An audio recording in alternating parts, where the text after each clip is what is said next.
नमस्कार, बहुत बहुत स्वागत है आप सभी का आज की फाइट में। मैं रविंद्र सिंह आपके साथ और आज की फाइट का मुद्दा है सीएम का बजट बूस्टर।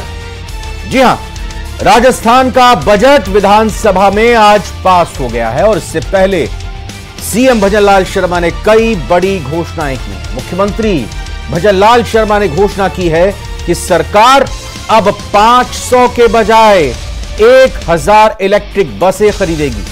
इसके साथ ही 10,000 से ज्यादा आबादी वाले गांवों में अटल प्रगति पथ बनाए जाएंगे। सीएम ने बीकानेर और भरतपुर यूआईटी को विकास प्राधिकरण बनाने की भी आज घोषणा की है और इसके साथ ही द्रव्यवती नदी के सौंदर्यीकरण के लिए नई योजना बनाने की घोषणा की। कर्मचारियों की वेतन विसंगतियां दूर करने के लिए बनी समिति की रिपोर्ट की सिफारिशें 1 सितंबर से लागू की जाएंगी। अब 40% अंक हासिल करने वाले अभ्यर्थी कॉमन एंट्रेंस टेस्ट दे सकेंगे। सीएम ने कच्ची बस्तियों में पक्के घर के लिए 1 लाख देने की घोषणा की। सीएम ने कई घोषणाएं की इनके अलावा, लेकिन विपक्ष को ये रास नहीं आई। पीसीसी चीफ गोविंद सिंह डोटासरा ने कहा कि आंकड़ों की रिपीटेशन है। इसी पर चर्चा होगी। पहले एक छोटी सी रिपोर्ट दें। और अब केंद्र में सरकार किसकी है ना। लेकिन आप देखिए, मैं धन्यवाद देता हूं विपक्ष के हौसले को। लगातार तीसरी बार फेल होने पर भी सीएम भजनलाल के बड़े ऐलान। कर एवं गैर कर राजस्व की प्रक्रिया का सरल करने के साथ ही पारदर्शिता में सुनिश्चित की जा रही है। सड़क और परिवहन को लेकर कई घोषणाएं। गांवों में शहरों जैसी सुविधाएं मिलेंगी। 500 की बजाय 1000 इलेक्ट्रिक बसें खरीदी जाएंगी। 10,000 से ज्यादा आबादी वाले गांव अटल प्रगति पथ से जोड़े जाएंगे। बीकानेर और भरतपुर यूआईटी को विकास प्राधिकरण बनाने की घोषणा। सीएम का बजट बूस्टर।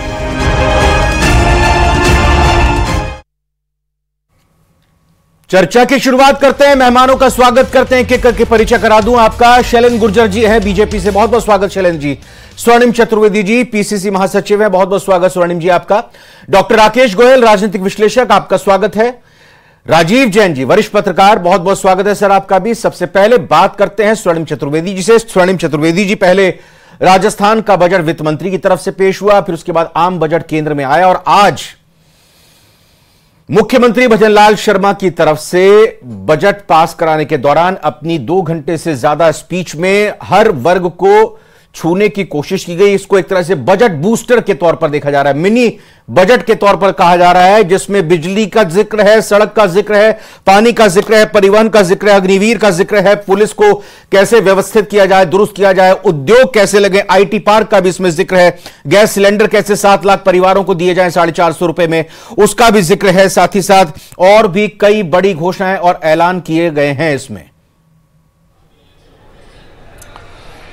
देखिए रविंद्र जी, सबसे बड़ी बात है कि अभी मैं बजट भाषण में जो रिप्लाई दिया उन्होंने वो सुन रहा था। उसके अलावा एक जो सर्कुलर आज दिन में जारी हुआ है कि बिजली के बिल अब बढ़ जाएंगे, टैरिफ बढ़ेगी, फिक्स जो चार्जेस हैं वो बढ़ा दिए गए हैं, कहीं उसका जिक्र नहीं है।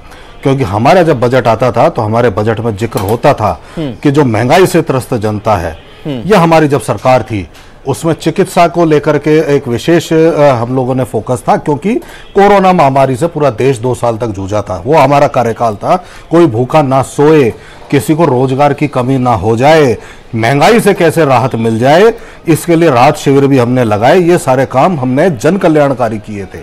आज का जो पूरा भाषण हमने सुना, क्योंकि हमारे समय में मुख्यमंत्री कहते थे, आह्वान करते थे कि सरकार तो कर रही है, कोई भूखा ना सो जाए आप देखिए, किसी को तकलीफ ना हो ये देखिए, किसी को दवाइयों की कमी ना पड़ जाए, किस तरह से अपग्रेड चिकित्सा व्यवस्थाओं को करना है, ये सब काम हमने किया। लेकिन आज आपको क्या सुनने को मिला?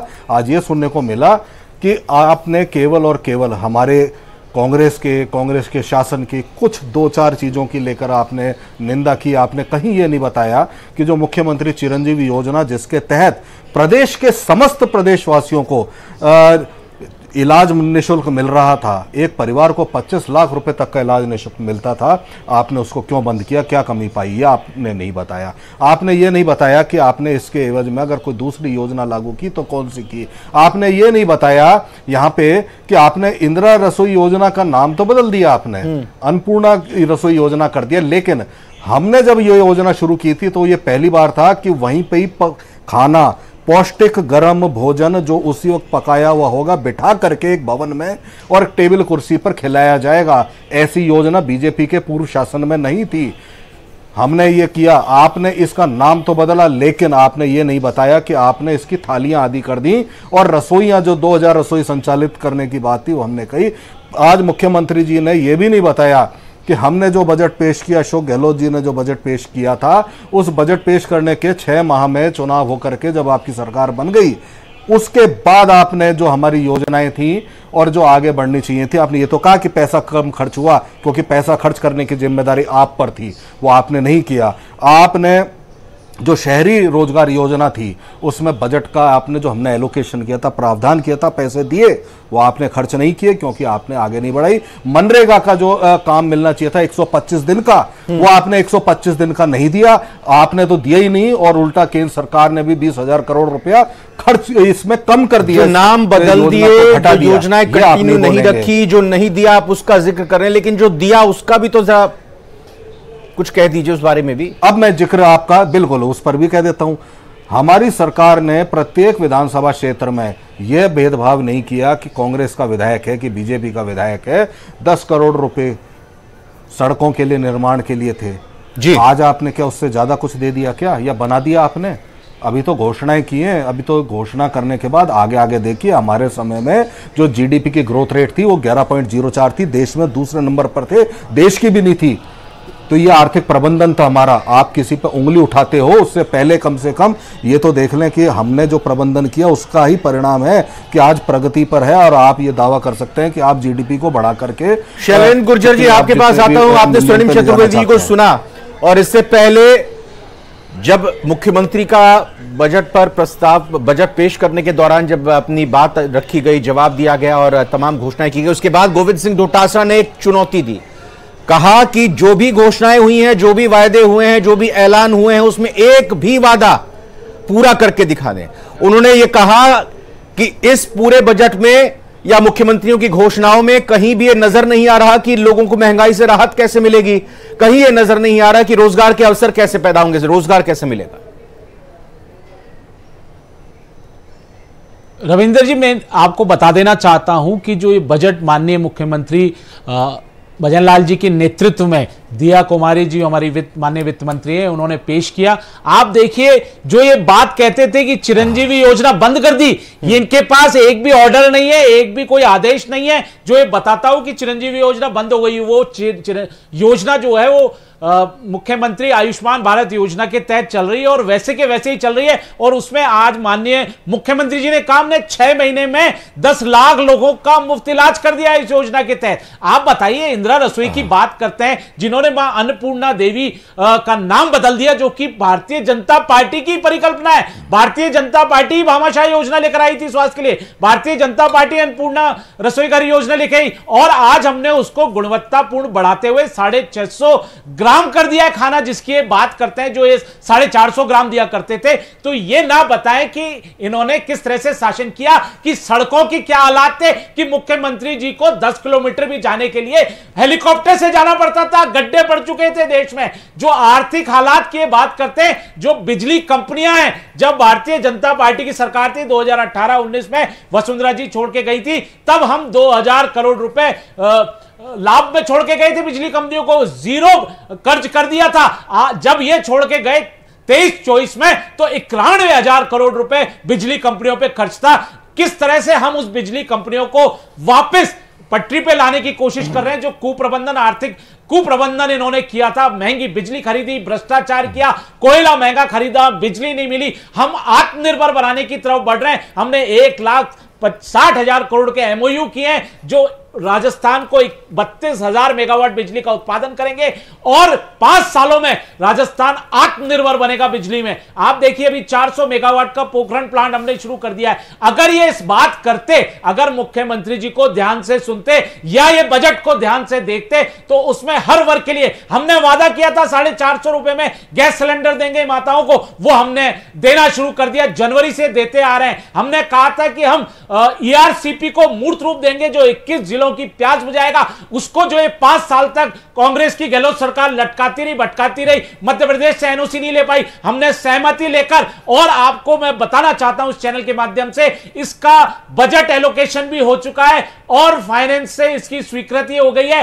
कुछ अमाउंट इनको जारी कर दिया जाएगा और जल्दी ये आप देखेंगे कि जो ERCP परियोजना है, जो कि अब PK सिंह इंटीग्रेटेड ERCP योजना हो गई, लिवर लिंकिंग की योजना हो गई है, जिसका काम शुरू हो जाएगा। जो ये 30 साल तक नहीं कर पाई कांग्रेस पार्टी, जो शेखावाटी क्षेत्र में पानी की सबसे बड़ी समस्या थी, उसका समाधान। ठीक है राजीव जैन सर, मैं आपसे समझना चाहूंगा, 2 घंटे से ज्यादा ये आज अपनी बातों को रखा मुख्यमंत्री भजनलाल शर्मा की तरफ से, और उन्होंने इमरजेंसी से लेकर टीकाराम जूली के उठाए गए सवालों से लेकर कांग्रेस पर करारा हमला बोला और तमाम तरह से घोषणाएं की गई, और पिछली सरकारों की अपने नजरिए से उन्होंने ये बात रखते हुए निंदा की कि कौन सी घोषणाओं के नाम बदले, कौन सी घोषणाएं काम की थी, कौन सी घोषणाओं को हम तब्दीली के साथ नए कलेवर में पेश करने जा रहे हैं। कुल मिलाकर मुख्यमंत्री भजनलाल शर्मा का आज का भाषण, आज के ऐलान, चूंकि पहले बजट दिया कुमारी वित्त मंत्री पेश कर चुकी थी, लेकिन आज ये एडिशनल एक तरह से बूस्टर डोज, एक तरह से मिनी बजट ये पेश किया गया, ये आप कैसे देखते हैं इसको? देखिए रविंद्र, आज पूरी तरीके से मुख्यमंत्री कांग्रेस पे आक्रामक रवैये से मतलब उन्होंने अपना जवाब दिया। जो विपक्ष के और विपक्ष के नेता के उठाए हुए मुद्दे थे उनको भी मतलब कहीं ना कहीं एक आक्रामक तरीके से जवाब दिया, और पूर्ववर्ती सरकारों का जो कांग्रेस की सरकारें थी उनके नाम को लेकर भी उन्होंने काफी तीखा हमला कांग्रेस पे बोला। कांग्रेस के पूर्व प्रधानमंत्री के नाम को लेकर किस तरीके से प्रियदर्शनी और इंदिरा, इस तरीके के नामों का कहाँ उल्लेख किया जो लोग जानते नहीं थे, उनका बचपन का नाम। मुख्यमंत्री आज पूरे आक्रामक थे, और आज जो वित्त और विनियोग विधेयक के दौरान जो जवाब देते हुए मुख्यमंत्री ने अब कई घोषणाएं की, अब इन सब घोषणाओं को बजट में शामिल कर लिया गया है, क्योंकि आज ही पूर्ण बजट एक तरह से पास हो गया है राज्य का। तो उस हिसाब से हम देखें तो ये घोषणाएं यदि जमीन पे उतरती हैं तो वास्तव में अच्छी है। जैसे नगरीय विकास, नगरीय यातायात के लिए 1000 इलेक्ट्रिक बसों की इन्होंने घोषणा की, जबकि बजट में 500 बसों का ऐलान था। इसी तरीके से कई चिकित्सा के क्षेत्र में उन्होंने जो RUHS का जो मेडिकल कॉलेज है उसको एम्स की तर्ज पर रिम्स के रूप में डेवलप करना भी उन्होंने बताया। तो काफी सड़कों के लिए, शिक्षा के लिए, पानी के लिए उन्होंने कई एडिशनल घोषणाएं की जो बजट में नहीं थी। लेकिन अब जब संपूर्ण बजट आज पास हो गया तो ये आज उनकी घोषणाएं भी सारी बजट में ही सम्मिलित मानी जाएंगी, इस रूप में मानी जाएंगी कि बजट प्रावधान उसमें आज किए ही है। तो सारे जो बजटीय प्रावधान जो होते हैं उनका भी मुख्यमंत्री ने कहीं ना कहीं जिक्र किया कि किस तरीके से किस पे कितना पैसा खर्च होगा। और विपक्ष के नेता ने जो ग्रीन फील्ड जो हाईवे बनने थे उनके बारे में, लेकिन राजीव जी, विपक्ष सवाल तब तक उठाएगा जब तक ये घोषणाएं जो की गई हैं ये मौजूदा वित्तीय वर्ष में पूरी ना हो जाएं, और ये एक बड़ी जिम्मेदारी और एक बड़ा काम है। देखिए, जो बड़ी घोषणा जैसे हाईवे बनना है तो वो तो पूरे 5 साल लगेंगे, इस वित्तीय वर्ष में शुरू होना होगा। हाँ। जो घोषणाएं की बड़ी घोषणाएं वो इस वित्तीय वर्ष में यदि शुरू हो जाती हैं तो काम उनका निरंतर चलता रहेगा। उनका बजटीय प्रावधान तो हो ही गया, हाँ। वो 2 साल में 3 साल में कब पूरी होगी, यदि शुरू हो जाती है तो ये भी एक बड़ी बात है। कई बार देखा गया है कि बजट तो घोषणाएं हो जाती हैं लेकिन कई उसमें अड़ंगेबाजी आ जाती है, बजटीय प्रावधानों की कमी आ जाती है। कहीं जैसे जमीन का मामला होता है तो जमीनें नहीं उपलब्ध हो पाती हैं तो वो लिंगर ऑन होती है। यदि ये समयबद्ध तरीके से ये सरकार यदि इन चीजों को लागू करती है तो निश्चित रूप से ये सफल बजट होगा।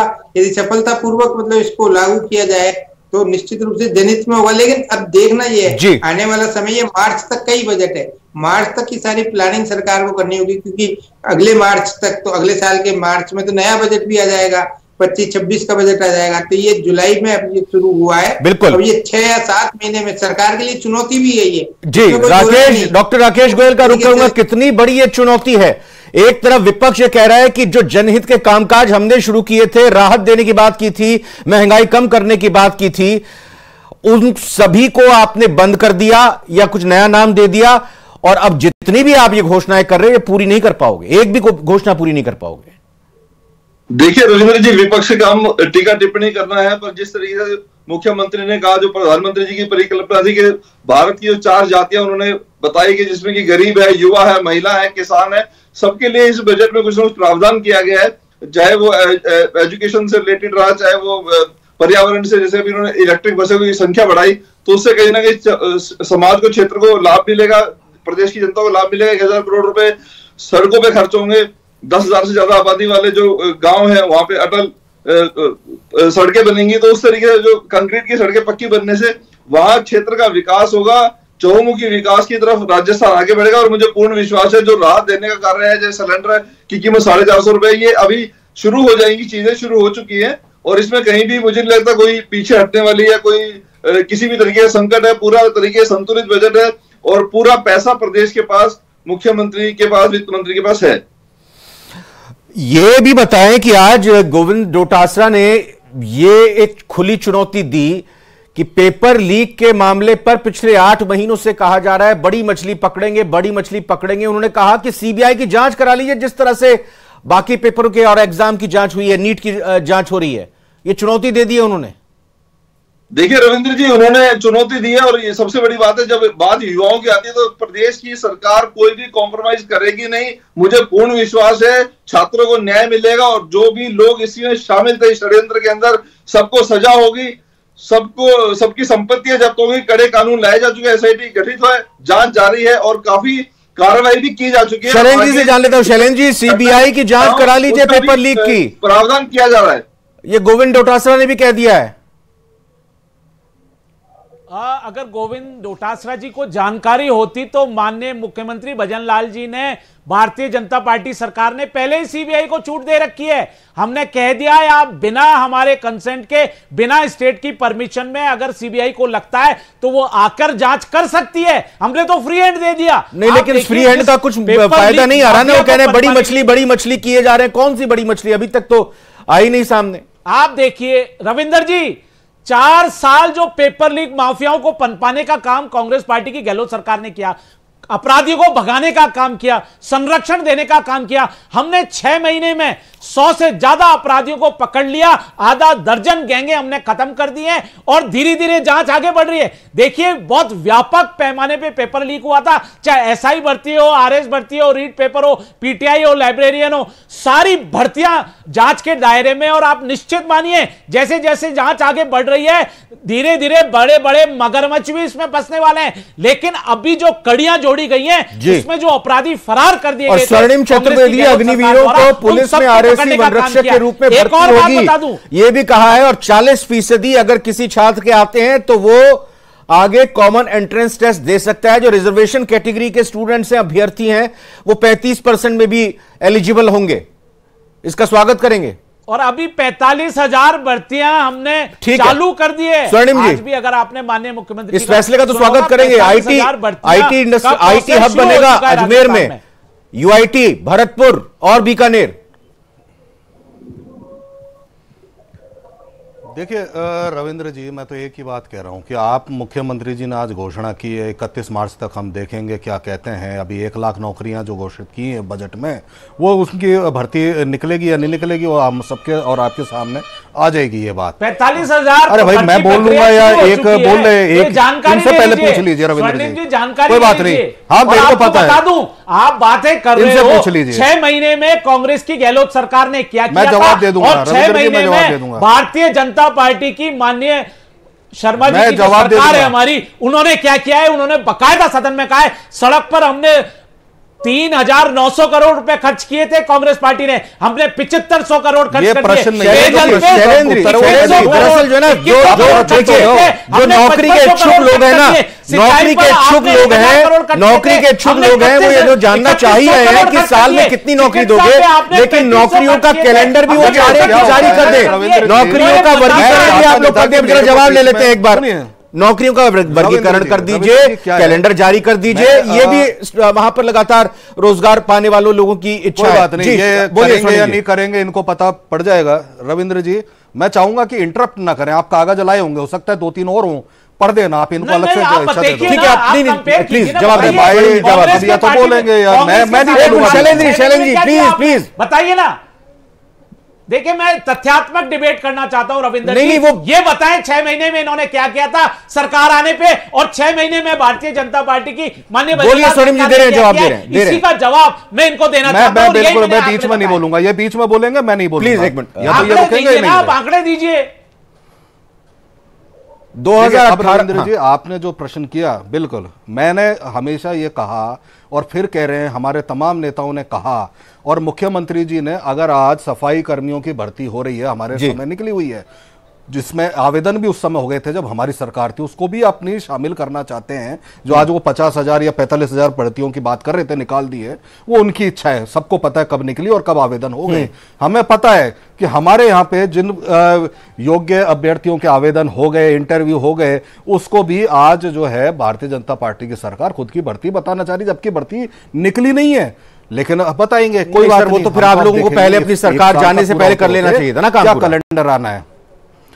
देखिए, काम तो पूरा होता है, सब ऐसे ही चलता है कि भर्ती निकलती है, प्रक्रिया चलती है, प्रक्रियाधीन होती है सारी चीजें। इसमें कोई सरकार बजट एलोकेट करती है, उस पद को निकालती है, विज्ञप्ति निकालती है। वो हम पहले बता चुके हैं मीडिया के समय कि कब जो 20,000 भी जो भर्ती की मुख्यमंत्री जी कह रहे थे, उनकी भर्ती की प्रक्रिया हमने कब प्रारंभ करके खत्म की, ये भी हम बता चुके हैं। तो इसलिए कोई बड़ी बात नहीं है, करने दीजिए। हम तो चाहते हैं अधिक से अधिक निकालो। आप 4 लाख की कह रहे हो, और आप 4 क्यों 8 लाख भर्ती करो। लेकिन मैं इतना सा कंक्लूड करना चाहता हूं कि एक किसी भी तरह से जब आप पूर्ववर्ती सरकारों को, पूर्ववर्ती सरकार के नेताओं को कोस करके केवल अपने काम नहीं गिना सकते। अगर काम आपने गिनाए हो तो मेरे बोल लीजिए, या तो मैं बोलूंगा, और आप अगर बीच में बोलना चाहते हैं तो बता दो क्यों कानून व्यवस्था आज बिगड़ी हुई है प्रदेश में। 20,000 से अधिक मामले दर्ज हो चुके, महिलाओं नहीं सहेगा राजस्थान कहने वाले कहां है? सबसे ज्यादा दुष्कर्म के केस भरतपुर में हो रहे हैं, जो मुख्यमंत्री जी के गृह जिले में आते हैं, मुख्यमंत्री जो गृह मंत्री भी हैं, क्यों जवाब नहीं देते? और सबसे बड़ी बात, तो आज ये सीएम का मिनी बजट किस तरह से लोगों को रास आएगा और ये जमीन पर उतरता हुआ कब दिखाई देगा, ये घोषणाएं किस तरह से निकलेंगी सरकार को, राजस्थान के लोगों को, और साथ ही साथ विपक्ष को भी इंतजार होगा, क्योंकि विपक्ष लगातार लामबंद है। विपक्ष हर हाल में सरकार से इस जवाब जरूर लेगा कि आखिर जो आपने घोषणाएं की हैं उनको लेकर आपने अभी तक क्या कुछ किया है। बहुत बहुत धन्यवाद। और समय देना चाहिए सरकार को, क्योंकि जो सवाल यहां पर उठ रहा है कि पहले साल में तत्कालीन कांग्रेस सरकार की तरफ से 6 महीने में या साल भर में क्या कुछ किया गया था, उसका भी कंपेयर किया जाएगा। 5 साल के कार्यकाल का 6 महीने या 1 साल से कोई तुलना नहीं होगी, बल्कि शुरू के 1 साल या 6 महीने की तुलना होगी। फिलहाल आज 8 की फाइट में इतना ही। आप देखते रहिए।